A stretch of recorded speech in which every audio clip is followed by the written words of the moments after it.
Hi மக்களே, எல்லாரும் எப்படி இருக்கீங்க? என்ன பண்றீங்க? ஓட்டுலாம் போய் போட்டு வந்துட்டீங்களா? நல்லபடியா வீடு வந்து சேர்ந்துட்டீங்களா? நல்லபடியா உயிரோட? நான் அப்படிதான் போயிட்டு வந்திருக்கிறேன். இங்க பாருங்க, கஷ்டப்பட்டு போய் ஓட்டு போட்டு வந்திருக்கிறேன். உயிர் தப்பிச்சு வந்ததே போதும்டா அந்த ஜனத்துல அப்படின்னு சொல்லிட்டு. அவ்வளோ ஒரு ஜனங்க, செம்ம ரஷ்ஷு. அவ்வளோ ரஷ்ஷில் நான் இருக்கிற ஏரியாவில் சரி முன்னாடியே வந்துட்டு போனால் வந்துட்டு கூட்டமாக இருக்கும், முன்னாடி நாள் போனால் அப்படின்னு சொல்லிட்டு நான் என்ன பண்ணேன், காலையில் வெடிய காலைல காண்டி நம்ம போயிடலாம் அப்படின்னு சொல்லிட்டு, ஒரு கல்யாணமும் இருக்குது, நம்ம காலைல போய் கல்யாணத்தை பார்த்துட்டு ஓட்டு போட்டு வந்துடலாம் அப்படின்னு சொல்லிட்டு காலையிலே ஏந்திரிச்சு மணி 3 மணிக்கு கிளம்பிட்டேன். கிளம்பி என் பையனையும் கூட துணைக்கி வாடா அப்படி சொல்லிட்டு கிளப்பி இட்டுக்கிட்டு சரின்னு சொல்லிட்டு ரயில்வே ஸ்டேஷன் போய் போனால் டிக்கெட்டு கியூ 2 கியூ நிற்கிது. இந்த எண்டுலேருந்து அந்த எண்டு வரைக்கும் நிற்கிது. நின்று சரின்னு சொல்லிட்டு போய் டிக்கெட்டை கஷ்டப்பட்டு டிக்கெட்டை வாங்கி போய் ட்ரெயினுக்கு நின்னா வராங்க பாருங்க கூட்டம், செம்ம கூட்டம், தொங்கிக்கிட்டு ரோல் பட்டுக்கிட்டு வராங்க, லொங்க அழிஞ்சிக்கிட்டு. கேட்டால் பஸ்ஸு கிடைக்கல, அதனால நிறைய பேர் ட்ரெயினுக்கு மாட்டாங்க, ட்ரெயினில் தான் வந்தாங்க, அதுதான் அப்படி சொல்லிட்டு அந்த ட்ரெயின் கூட்டத்தில் ஏற முடியலைங்க. ஜென்ஸு ஆம்பளை பிள்ளைங்க தொங்கிக்கிட்டே தான் வருதுங்க. அந்த பிள்ளைங்களே பயங்கர ரஷ்ஷு. என் பையன் அதை பார்த்த உடனே வேணாமா அம்மா திருப்பி வீட்டுக்கு போயிடலாம் அப்படி சொல்லிட்டு அழுவ ஆரம்பிச்சிட்டான். அழுவ ஆரம்பித்த உடனே சரி இந்த டிக்கெட் என்ன பண்ணுறது, சரி வீட்டுக்கே கூட போயிடலாம் அப்படின்னு சொல்லிட்டு கல்யாணம்னா ரிசப்ஷனுக்கு கூட போய்க்கலாம், ஓட்டு போட தேவை ஒன்றும் போட தேவை அப்படி சொல்லிட்டு முடிவு பண்ணோம். சரி டிக்கெட் எடுத்துகிட்டு போய் டிக்கெட் கவுண்டரில் கொடுத்து என்னங்க பண்ணுறது, இவ்வளோ ரஷ்ஷாக வருது, இவ்வளோ ஜனம் இருக்குது அப்படின்னு சொல்லி போய் கேட்ட உடனே இங்கேருந்து நீங்கள் லோக்கல் ட்ரெயினை பிடிச்சி தாம்பரம் போயிடுங்க, தாம்பரம் போயிட்டு அங்கேருந்து ட்ரெயின் வரும், ட்ரெயின் மாறிக்கிங்க அப்படின்னு சொல்லிட்டாங்க. சரி அப்படியே பண்ணுவோமே அப்படின்னு சொல்லிட்டு லோக்கல் ட்ரெயினை பிடிச்சா லோக்கல் ட்ரெயினும் கூட்டமாக தான் இருந்தது. எனக்கு சொன்ன பதிலே தான் எல்லாருக்கும் சொல்லி அனுப்பிட்டாங்க. நிறைய பேர் என் கூட வந்தவங்க யாருமே வந்துட்டு ட்ரெயின் ஏறவே இல்லை, என்ன மாதிரியே ட்ரெயினை விட்டுட்டாங்க எல்லாருமே. எல்லாருக்கும் அதே பதில் சொல்லுவோம், எல்லாருமே வந்துட்டு லோக்கல் ட்ரெயினை பிடிக்க ஆரம்பிச்சிட்டாங்க. என்ன பண்ணணும், இந்த மாதிரி டைம்லாம் வந்துட்டு ஒன்று புட்டிங்கில் ஜாஸ்தி படுத்தி ஜாயின் பண்ணி எடுத்துகிட்டு வந்திருக்கணும், இல்லையா பஸ்ஸாவது அதிகமாக விட்டுருக்கணும். ஜனங்க இவ்வளோ தடுமாறாதுங்க, இவ்வளோ கஷ்டப்பட மாட்டாங்க. ரொம்ப கஷ்டங்க, அவ்வளோ கூட்டம், நெரிசல், அப்படியே பிடிச்சி அழுத்தி நசுக்கி இட்டு போகிறாங்க. ஜனங்க என்ன பண்ணுங்க, அதாவது ஊருக்கு போகணும், கல்யாணம் இருக்குது, ஓட்டு போடணும், எப்படியாவது ஊருக்கு போய் சேரணும், அதாவது 2 பிள்ளை ஒரு பிள்ளை வேற இட்டுக்கிட்டு தெரியுதுங்க. ஆம்பளைங்க மட்டும்தான் ஒருத்தவங்க தனித்தனியாக ஹஸ்பண்ட் ஒய்ஃபோட அப்படி போகிறாங்க. ஒரு சிலவங்க குழந்தைங்க வேற வச்சுக்கிட்டு, நான் வேற என் பையனை வேற இட்டுக்கிட்ட பிள்ளை பாவம் அப்படியே ஜூஸ் ஆகிட்டான். நானாவது ஹைட்டில் இருக்கேன், எனக்கு ஒன்றும் இல்லை, பிள்ளை ஊத்துனோண்டு இருக்கான், என்ன பண்ணுவான், நடுவில் வந்து மாட்டிக்கினான் என் பையன். சரி எப்படியோ பிள்ளைய சேஃப்டி பண்ணி கூட்டுக்கிட்டு இங்கேருந்து தாம்பரம் சரின்னு சொல்லிட்டு போயிட்டோம். ஓரளவுக்கு நெரிச்சிக்கிட்டு தாம்பரம் போனால் அங்கே வர ட்ரெயின்லேயும் அவ்வளோ கூட்டம், ஜனத்துங்களை பார்த்தா என்ன மாதிரி வெயிட் பண்ணுறோம், நிறைய பேர் தலையை தூக்கி பார்க்க முடியல, அம்புட்டு ஜனம் நிற்கிது அங்கேயும். அப்புறம் என்ன பண்ணால் சரி எப்படியாவது ட்ரெயினை பிடிச்சி இவ்வளோ தூரம் வந்துட்டு ஒன்று ட்ரெயின் பஸ்ஸை பிடிக்கலான்னு பார்த்தா பஸ்ஸு கிடையாதுமா, பஸ்ஸுக்கு நிறைய பேர் வெயிட் பண்ணிக்கிட்டு இருக்காங்க, டிராஃபிக் வேறு, பஸ்ஸு போகிறதுக்கே 1 நாள் ஆயிடுதான் அப்படின்னு சொல்லிட்டு சொன்னாங்க. அப்புறம் நான் என்ன பண்ணுறது, ட்ரெயின்லே வந்துட்டோம், ட்ரெயினில் முடிஞ்ச அளவுக்கு போயிடுவோம் அப்படின்னு சொல்லிட்டு ட்ரெயினை பிடிச்சி அங்கே போய் ஒரு தம்பி அப்பப்போ ட்ரெயின் வரும் அக்கா, 8:15 ட்ரெயின் இருக்குக்கா, 8:15 போயிடுங்க அப்படின்னு சொல்லிட்டு சொன்னாங்க. அப்புறம் நான் என்ன பண்ணேன், 8 மணிக்கு ட்ரெயின் வந்துருச்சு. 8:15ன்றது 8 மணிக்கு வந்துருச்சு ட்ரெயின், 10 நிமிஷம் கொஞ்சம் முன்னாடி வந்துருச்சு.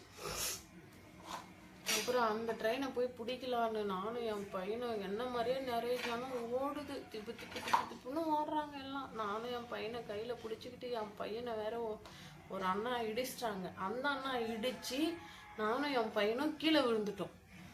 கீழே விழுந்தோடனே என் பையனை ஏற்றிட்டு இப்படி பிடிச்சிக்கிட்டே ஓடும்போது அந்த அண்ணா வந்துட்டு இப்படி இடிச்சிட்டாங்க என் பையனை. இப்படி அவங்க ஓடுற ஃபாஸ்ட்டுக்கு இடிச்சிட்டு போயிட்டாங்க. நானும் என் பையனும் குப்புற விழுந்துட்டோம். விழுந்து முட்டியில் அடி, இந்த இடத்த அப்படி தேய்ச்சிருச்சு எனக்கு. அது தெரியுதுங்களா, இந்த இடத்த தெரியும், இங்கே தான் வலிக்குது எனக்கு. சரி இது ஒரு பாருங்க, இதுதான் கொஞ்சம் நைட்டெல்லாம் நேற்றுலாம் ஆற்றினேன். அது ஓரளவுக்கு அப்படியே வயிட்டுடுச்சு. காலில் என்ன ஆயிடுச்சு, விரலில் வந்து சதையை பிச்சுக்கிச்சு. பிச்சு ரத்தம் வந்துருச்சு. கையில் இந்த வளையல், கண்ணாடி வளையல்லாம் உடஞ்சிருச்சு. இதில் வேற நான் என்ன பண்ணேன், எப்பவுமே வெளியே போகணுன்னா சாதாவாக போகணுன்னா சுடிதார் தான் போட்டு போவோம், கொஞ்சம் கம்ஃபர்டபுளாக இருக்கட்டும் அப்படின்ட்டு. நேற்று கல்யாணத்துக்கு வேற போகணுன்னுவோம், புடவை அதுலேயும் பட்டு புடவை வேற கட்டிக்கிட்டு போயிட்டேன். அது கம்ஃபர்டபுளாக கூட இருக்காது, கட்டிக்கிட்டு போவோம். அந்த புடவையும் தடுத்து குப்பரை நாங்கள் 2 பேரும் விழுந்துட்டோம். விழுந்து எனக்கு தான் கொஞ்சம் அடி, பையனுக்கு ஒன்றும் இல்லை, ஓரளவுக்கு புள்ள. இந்த டென்ஷனில் நான் என்ன பண்ணேன், இவன் இழுத்துக்கிட்டு வந்ததுனால இவன் வரலையே, புடவை வேற இவன் மெரிச்சிட்டான், நம்ம அதனால தானே விழுந்துட்டோன்ட்டு என் பையனை வேற ஒரு அடி அடிச்சிட்டேன். அந்த இடத்துல ரொம்ப கஷ்டமாயிடுச்சு எனக்கு. அப்புறமா எப்படியோ போய் அந்த கூட்டத்துலேயும் உளுந்து வார அந்த ரத்தம் வந்தது கண்டுக்கல. ஹேண்ட்பேக்லாம் ரத்தமாயிடுச்சு, இதை மாட்டி இதுவானல ரத்தமாயிடுச்சு. சரின்னு சொல்லிட்டு அந்த கூட்டத்துலேயும் எப்படியாவது ஏறிடணும் ட்ரெயின் அப்படி சொல்லிட்டு இவனை வச்சுக்கிட்டு ட்ரெயின் ஏறிட்டேன். ஏறி போனால் நின்றுக்கிட்டே போனேன். கொஞ்சம் தூரம் நெரிச்சலாக தான் இருந்தது, செம்ம கூட்டம் தான். அதில் ஒரு அண்ணா ட்ரெயின் புக் பண்ணி அவர் ஸ்லீப்பிங் இது வாங்கிக்கிட்டு வந்தார். அந்த அண்ணா என்னைய பார்த்துட்டு உடனே விட்டார். பையனை வச்சுக்கிட்டு வரணுன்னே அந்த அண்ணா ஏஞ்சி நின்றுட்டு நீ உட்காருமா அப்படின்னு சொல்லிட்டார். என் பழிய நான் அழுவ ஆரம்பிச்சிட்டான். என்னால் தானே எங்கள் அம்மா விழுந்துட்டாங்க, ஐயோ எங்கள் அம்மாவுக்கு ரத்தம் வருது கையிலேயே காலையோன்னு சொல்லிட்டு என் பையன் அழுவ ஆரம்பிச்சிட்டான். என் பையன் அழுத உடனே எனக்கு அழுவ வந்துருச்சு. அந்த டென்ஷன்லேயும் அந்த இதுலேயும் எனக்கு என்ன பண்ணுறதுன்னு தெரில. பிள்ளை வேற ஒரு அடி அடிச்சிட்டேன் நான். அதனால் நான் அழுவேன், அவன் அழுவேன். ஐயோ ஏன்டா வந்தோம், இப்படிலாம் கொடுமையை அனுபவிச்சுட்டு நம்ம வரணுமா அப்படின்னு சொல்லிட்டு சாரிடி பட்டு பரவாயில்லடி உரி, அம்மா தானடி விழுந்தேன், இப்போ நீங்களாம் ஓடி போய் விழலையா, அந்த மாதிரி தாண்டி அம்மாவும், அழுவாத நீ அழுவாத, அம்மாவுக்கு ஒன்றும் இல்லை, சாதாரண விஷயம்டா இதுக்கெல்லாம் ஏன்டா அழுவுற அப்படின்னு சொல்லி அவனை சமாதானப்படுத்தி அதுக்கப்புறம் எப்படியோ அந்த அண்ணன் இடம் கொடுத்ததுனால வந்தோம். வந்து எங்கே அதுவும் வந்துட்டு எங்கள் ஊருக்கு நிறுத்தாது, அந்த ட்ரெயின் வந்து நிற்காதுன்னு சொல்லிட்டாங்க எங்கள் ஊராண்ட. அப்புறமா மருவத்தூர் இறங்கிங்கம்மா, மருவத்தூர் இறங்கிட்டு நீங்கள் அங்கேருந்து இன்னொரு ட்ரெயின் லோக்கல் ட்ரெயின் வரும், அங்கேருந்து நீங்கள் லோக்கல் ட்ரெயினை பிடிச்சி உங்கள் ஊரில் இறங்கிக்கிங்க அப்படின்னு சொல்லிட்டாங்க. அப்புறமா மருவத்தூர் போய் இறங்கிட்டோம். மருவத்தூர் போய் இறங்கினா அங்கேருந்து இன்னொரு ட்ரெயின் வந்து அங்கே கொஞ்ச நேரம் வெயிட் பண்ணிட்டு அங்கேருந்து ஒரு ட்ரெயின் வந்துதா லோக்கல் ட்ரெயின், அதை எல்லாம் பார்த்தா அதுக்கு மேலே ரஷ்ஷாக இருக்குது. அது வந்துட்டு ஏசி இதுதான் அது. அதில் போய் ஏறிட்டோம்.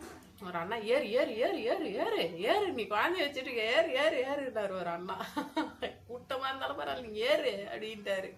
அப்புறம் ஏறிட்டோம். அந்த கூட்டத்துலேயும் அங்கேயும் ஏறிட்டோம், ஏற்றி விட்டாங்க அந்த அண்ணா. அப்புறம் எனக்கு பின்னாடி 2 பேர் குழந்தை வச்சுக்கிட்டு என்ன மாதிரி அவங்களும் 3 ட்ரெயின் என் கூட தான் அவங்களும் மாறி மாறி வராங்க.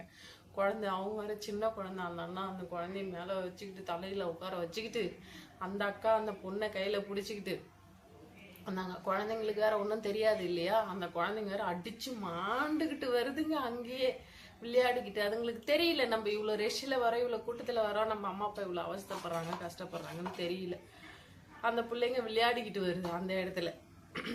அந்த அண்ணா ஒட்டில் நிற்கிறாரு ஓரத்தில், ரயில்வே ஸ்டேஷனில் ட்ரெயின் போயிட்டுருக்கு. அந்த ஏறுறோம் இறங்குறோம் பார்த்தீங்களா, அந்த அண்ணா ஒட்டில் நிற்கிறாரு குழந்தைய தலையில் வச்சுக்கிட்டு. அப்புறம் அந்த குழந்தைய சமாதானப்படுத்தி அமைதியாவா கொஞ்ச நேரம் அமைதியாக இருங்க, இறங்குற வரைக்கும்னு சொல்லிட்டு அதுக்கப்புறம் எப்போ உயிர் தப்பிச்சு வந்ததே பெரிய விஷயம் அப்படி சொல்லிட்டு நான் வந்து எங்கள் ஊரில் வந்துட்டு இறங்கிட்டேன். இறங்கினா தலை ஒரு கோலம், புடவை ஒரு கோலம். கல்யாணத்துக்கு போக வேண்டிய நாங்கள் எத்தனை மணிக்கு கல்யாணமே முடிஞ்சு அவங்கள வீடு திரும்பிட்டாங்க. அப்போ நான் போகிறேன். போயிட்டு அதுக்கப்புறமா இங்கேருந்து ரயில்வே ஸ்டேஷன் போயிட்டு ரயில்வே ஸ்டேஷனில் போய் உட்காந்து தலையை வாரி அங்கே போய் பொட்டுலாம் வச்சுக்கிட்டு முகத்தை கழுவிட்டு அதுக்கப்புறமா போவோம். இப்படி நம்ம பேய் மாதிரி போனா எல்லாம் என்னன்னு கேட்பாங்க அப்படின்னு சொல்லிட்டு அங்கே போய் தலைகளையெல்லாம் வாரிக்கிட்டு ரயில்வே ஸ்டேஷன் முகத்தெல்லாம் கழுவிட்டு அதுக்கப்புறமா வீடு போய் ஆட்டோ பிடிச்சி வீடு போய் சேர்ந்து அதுக்கப்புறம் வருஷ காசு வச்சு பொண்ணு மாப்பிள்ளைய போய் பார்த்துட்டு வருஷ காசை கையில் கொடுத்துட்டு அதுக்கப்புறம் பூத்துக்கு வேற போவோம். பூத்துக்கு எப்படா போகிறது, இந்த மொட்டை வெயில், அவ்வளோ வெயில் காயுது, கொஞ்சம் நெஞ்சமாக வெயில் காயுதுன்னு சொல்லிட்டு அப்புறம் அங்கே இருந்தவங்களாம் அங்கே இங்கேயும் சொல்லி அதுக்கப்புறம் ஆட்டோ எடுத்துகிட்டு வந்தாங்க. ஆட்டோ எடுத்துகிட்டு வந்தேன். அப்புறம் எங்கள் வீட்டு ஆளுங்கெல்லாம் போயிட்டு ஓட்டை போட்டுட்டு ரிட்டனு எப்படி வந்தான்னு கேளுங்க. அதே மாதிரியே வந்து தயவு செய்து சாயந்தரம்லாம் என்ன பஸ் ஏற்றாதீங்க, ட்ரெயின் ஏற்றாதீங்க. பொண்ணு வேற நான் விட்டுட்டு வந்துட்டேன், பொண்ணு வேற தனியாக இருக்குது வீட்டில். அதனால் என்னைய வந்துட்டு சீக்கிரம் வந்துட்டு ட்ரெயின் ஏற்றுறீங்க. வெயிலில் யாரும் கூட்டம் வராது அந்த அளவுக்கு, அதனால நான் மதியமே போயிடுறேன் அப்படின்னு சொல்லிட்டு நான் என்ன பண்ணேன், ரெண்டு மணிக்கும் என்ன போய் ஓட்டு போட்டேன். வீட்டிலேருந்து சாப்பிட்டுக்கிட்டு மதியம் சாப்பாடு சாப்பிட்டு கொஞ்சம் நேரம் உட்காந்துருந்தோம். உட்காந்து இருந்துட்டு அதுக்கப்புறம் 2 மணிக்கு போய் ஓட்டு போட்டோம். ஓட்டு போட்டுட்டு மணி 3 ஆயிட்டு. திருப்பி என்னை இட்டு வந்து பஸ் ஏற்றுறதுக்கு ட்ரெயின் ஏற்றுறதுக்கு, நீ போய் இந்த மாதிரி ட்ரெயின் ஏறிக்கோ, இந்த ட்ரெயின் வரும் இத்தனை மணிக்கு, நீ போயிட்டேன்னா நேராக அங்கே போய் இறங்கிடலாம், இல்லைன்னா லோக்கல் ட்ரெயினை பிடிச்சி இது வரைக்கும் செங்கல்பட்டு வரைக்கும் போயிட்டு அதுக்கப்புறம் நீ மாறிக்கோ அப்படின்னு சொன்னாங்க வீட்டில் இருக்கிறவங்க. அப்படின்னு சொல்லிட்டு விட்டுட்டு போனாங்களா. நான் தான் அந்த பிளானையும் நான் தான் போட்டேன். ஏன்னா வந்துட்டு சாயங்காலம் போனால் நம்மள மாதிரி சாயங்காலம் வரவங்க நிறைய பேர் இருப்பாங்க, வேலைக்கு போகிறவங்களாம். காலையில் அவங்கவுங்க வேலைக்கு போகிறவங்க நைட்டு தான் ட்ரெயின் ஏறுவாங்க, பஸ் ஏறுவாங்க. அப்போ தான் கூட்டம் இருக்கும். இந்த மதியத்தில் அவ்வளோ கூட்டம் இருக்காது. அதனால் நான் சீக்கிரம் போயிடுறேன், நான் ஆளை விட்டுருக்கேன், நான் அடுத்த மாதம் கூட ஃப்ரீயாக இருக்கும்போது கூட ஊருக்கு வந்து 2 நாளைக்கு இருந்துட்டு போயிடுறேன் அப்படின்னு சொல்லிட்டு வந்து ஏற்ற சொன்னால் ஐட்டுன்னு வந்து விட்டு போயிட்டாங்க மணி 3 மணிக்கு. ரயில்வே ஸ்டேஷனில் வந்துட்டு அங்கே வந்து உக்காந்துருக்கேன் டிக்கெட் வாங்கிட்டு. எத்தனை மணிக்கு, 4 மணிக்கு ட்ரெயின் வரும்னாங்க. 4 மணிக்கு சரி ட்ரெயின் ஏறி 4 மணி தானே நம்ம போயிடலாம் சீக்கிரம் வீட்டுக்கு, கூட்டம் இருக்காது அப்படின்னு என்னுடைய மைண்ட் செட், என்னுடைய அறிவு கேட்டினது அவ்வளோதான். என்ன மாதிரி எத்தனை பேர் அந்த மாதிரி யோசிப்பாங்க அப்படின்னு சொல்லிட்டு என்ன பண்ணேன், அங்கேருந்து எங்கூரில் இருந்து ட்ரெயினை பிடிச்சி லோக்கல் ட்ரெயினை பிடிச்சி ஓரளவுக்கு செங்கல்பட்டு வந்து இறங்கணும். இறங்கி அது ஒரு அளவுக்கு சுமாராக இருந்தது, சுமாருன்னு சொல்லலாம், அது ஃப்ரீயாலாம் சொல்ல முடியாது, சுமாராக இருந்தது. சுமாராக வந்து இறங்கிட்டோம் செங்கல்பட்டுக்கு. வந்துட்டு அங்கேயும் வந்துட்டு எப்படின்னா சீட்லலாம் உட்காந்துட்டு வரல, நான் கீழே அந்த இறங்குற வழி ஏற வழி இருக்குது பார்த்தீங்களா, அந்த இதில் உக்காந்துக்கிட்டு பூ கொஞ்சம் வாங்கினேன், அதை வாங்கி கட்டிக்கிட்டே வந்தேன். எனக்கு கட்ட கொட்டிக்கிட்டே இருந்தது. அதில் ஒரு அம்மா என்ன பண்ணுவாங்க, குடுமா நீ கட்டுறதெல்லாம் கொட்டிக்கிட்டே இருக்குது, குடுமா நான் கட்டித்தரேன் உனக்குன்னு சொல்லிட்டு பூவை வாங்கி 1/4 கிலோ குண்டு மல்லி, அதுக்கு எனக்கு கட்ட கொட்டிக்கிட்டே இருந்தது. அந்த அம்மா உட்காந்துக்கிட்டு குடுமா நான் கட்டித்தரேன் உனக்குன்னு சொல்லி அந்த 1/4 கிலோ பூவும் செங்கல்பட்டு வரத கட்ட எனக்கு கட்டி கொடுத்துட்டாங்க. குண்டு மல்லியை கட்டி கொடுத்துருவோடனே சரி செங்கல்பட்டு வந்து இறங்கிட்டு சரி ரொம்ப தேங்க்ஸ்மா அப்படின்னு சொல்லிட்டு நீங்கள் கொஞ்சம் எடுத்துக்கோங்கன்னா, இல்லை எனக்கெல்லாம் வேண்டாம், நான் என்ன பூ எங்கள் வீட்டில் நிறைய கிடக்கு, நீ பாவம் உனக்கு கட்ட தெரியாமல் நீ கட்டி கொட்டிக்கிட்டு வருது, அதனால தான் நான் வாங்கி உனக்கு கட்டி கொடுத்தேன் அப்படின்னாங்க. சரி ரொம்ப தேங்க்ஸ்மா அப்படின்னு சொல்லிட்டு அங்கே வந்து இறங்கினேன். செங்கல்பட்டில் இருந்து வீட்டுக்கு வரதுங்காட்டி என் உசுறு போய் உசுறு வருது. அதே மாதிரி செங்கல்பட்டில் லோக்கல் ட்ரெயின் தான் அங்கேயும்.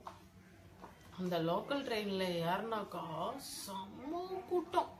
அந்த ஜனம் எவ்வளோ நேரம் நானும் செங்கல்பட்டில் வெயிட் பண்ணுறது, கிட்டத்தட்ட 1/2 அன் ஹவர் வெயிட் பண்ணேன் செங்கல்பட்டில்.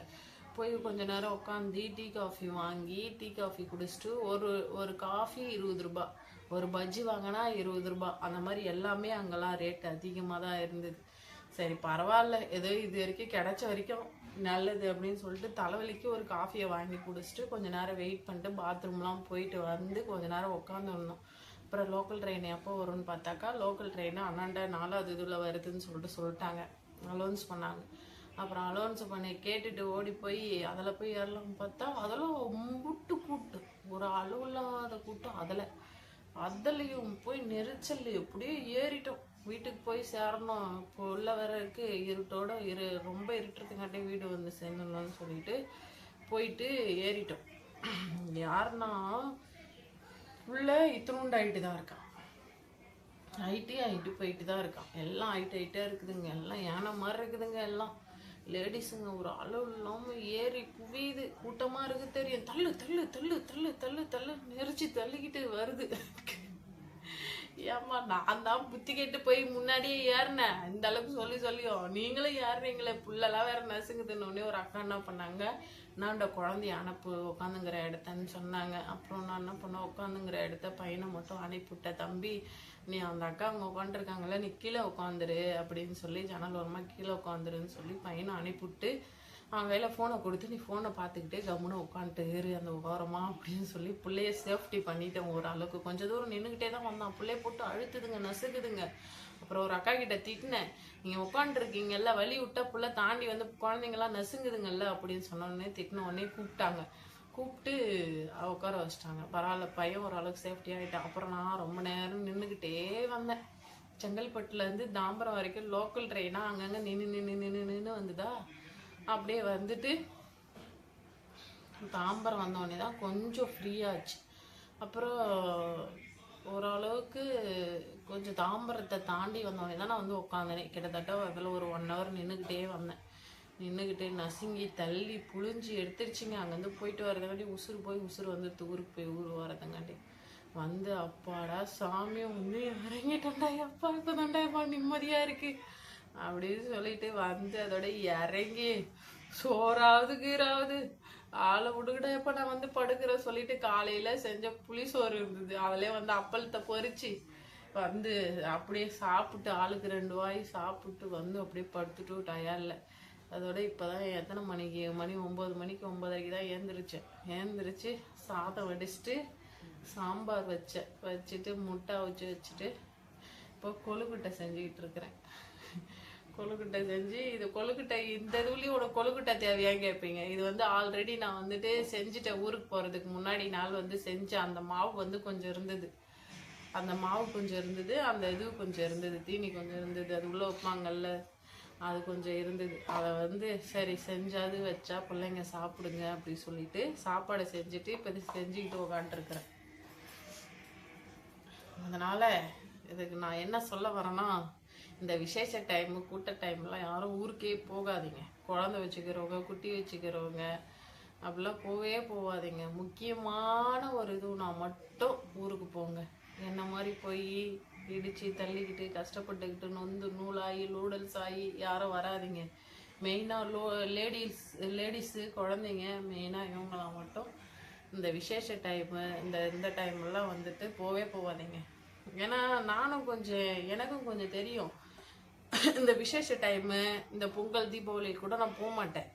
அந்த பொங்கல் அந்த தீபாவளி இங்கே கொண்டாடும், எதுக்கு போய் ஜனத்தில் போய் நசிங்க அப்படின்னா நம்மள ஊருக்கு போயிட்டு திருப்பி ரிட்டன் வர சொல்லுது அப்படின்னு சொல்லி விட்டுருவேன். இந்த ஓட்டு போடணும், கல்யாணம் இருக்குது அப்படின்னு சொல்லிட்டு தான் நான் போய் இவ்வளோ நொந்து நூடுல்ஸ் ஆகி புழிஞ்சு எடுத்து உளுந்து வாரி இன்னமும் வலிக்குது எனக்கு, முட்டியில் அவ்வளோ வலிக்குது. விரல்ல இந்த சுண்டு விரல்ல காலில் அதில் அப்படியே பேத்துடுச்சு, சதை பேத்து அங்கே ரத்தம் கையில் ரத்தம், அந்த மாதிரி ரொம்ப அவஸ்தைப்பட்டு வந்தேன்.